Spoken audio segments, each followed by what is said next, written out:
இயேசு கிறிஸ்துவின் நாமத்தில் உங்கள் யாவருக்கும் அன்பின் வாழ்த்துக்கள்.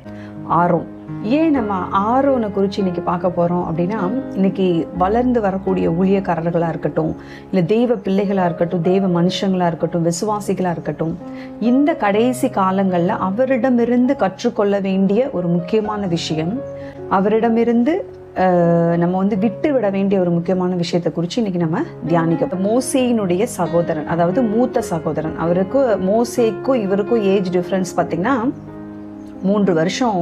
Aaron elder. ஆரோன் அப்படின்ன உடனே நமக்கு எல்லாருக்குமே டக்குன்னு நினைவுக்கு வர்றது என்ன அப்படின்னு பார்த்தீங்கன்னா, அவர் ஒரு ஆசாரியன், தேவனால் அபிஷேகம் பண்ணப்பட்ட முதல் லேவி வம்சத்தை சேர்ந்த முதல் ஆசாரியன் ஆரோன். அப்புறம் பார்த்தீங்கன்னா பொன் கன்றுக்குட்டி. இந்த 2 தான் டக்குன்னு நமக்கு நினைவுக்கு வரும். இந்த ஆரோனை குறித்து நம்ம எங்க இருந்து வாசிக்க ஆரம்பிக்கலாம்னா, யாத்ராகம புத்தகத்துல இருந்து அவரை குறித்த காரியங்கள் நாம் வாசிக்கிறோம். மோசே இஸ்ரவேல் ஜனங்களை வழிநடத்தி சென்ற போது அவருக்கு வாயாக இருந்தவர். ஏன்னா அவர் மோசே சொல்றாரு, என்னாலலாம் வழி நடத்திட்டு போக முடியாது ஆண்டவரை, எனக்கு யாராவது துணைக்கு வேணும் அப்படின்னு சொல்லும்போது ஆண்டவர் என்ன பண்றாரு, கோவத்தோட சரி ஓகே போ, ஆரோனை கூட்டிட்டு போ, ஆரோன் உனக்கு துணையா இருப்பான், அவன் உனக்காக பேசுவான் அப்படின்னு சொல்றாரு. வழி நடத்தி சென்றவர் முக்கியமான ஆள் யாருன்னு பார்த்தீங்கன்னா மோசே தான்.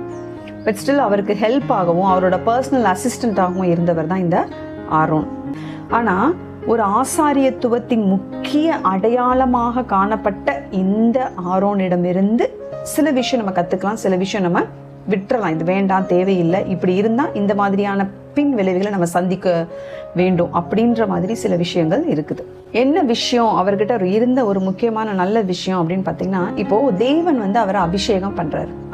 தேவனால் அபிஷேகம் பண்ணப்பட்ட முதலாவது ஆசாரியன் அப்படின்னு பார்த்தீங்கன்னா அது ஆரோன் தான்.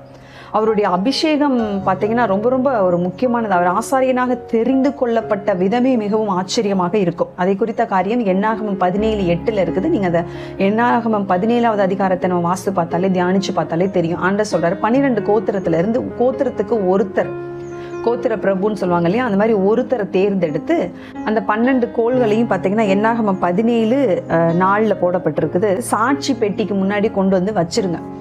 வச்சுட்டு யாரோட கோல் துளிர்த்திருக்கோ அதை தான் நான் தெரிந்து கொண்ட ஆசாரியன் அப்படின்னு சொல்லிட்டு அந்த 12 கோல்ல ஆரோனுடைய கோல் எப்படி இருக்குன்னு பார்த்தீங்கன்னா, அது துளிர் விட்டு பூ பூத்து வாதுமை பழங்களை கொடுத்தது. அப்போ ஆரோனை ஆண்டவர் டைரக்டா ஆசாரிய ஊழியத்துக்கு தெரிந்தெடுத்து அபிஷேகம் பண்ணின அந்த விஷயமே ரொம்ப ரொம்ப ரொம்ப ஸ்பெஷல்.